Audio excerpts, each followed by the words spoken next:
Weeks since Governor Doug Ducey reopened Arizona, coronavirus cases are still climbing quickly all across the state.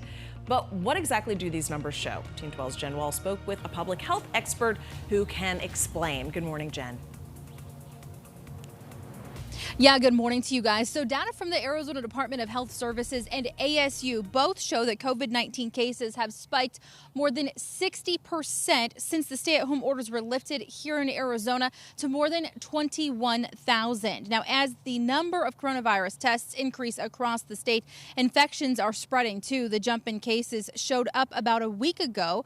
Former State Health Director Will Humble says it coincides with exposures that happened right after the end of the stay-at-home order, and the infection reports have a built-in lag time, so illnesses contracted over Memorial Day have not been reported yet.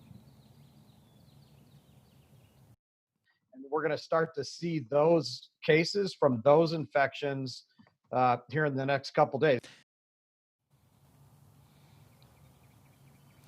And here's the latest from the Arizona Department of Health Services. Statewide numbers show there are now more than 21,000 cases, including more than 1,100 new cases. 941 people have died.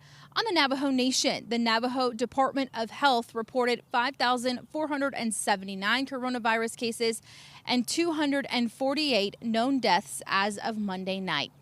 And it's still unknown whether the virus can survive our hot, dry desert, so we're still keeping an eye out for that. Plus, we do expect an update on new coronavirus case numbers coming up around 9 a.m. from the Arizona Department of Health Services, so stay with 12 News for updates there. For now, we're live in Phoenix. Jen Wall, Today in AZ.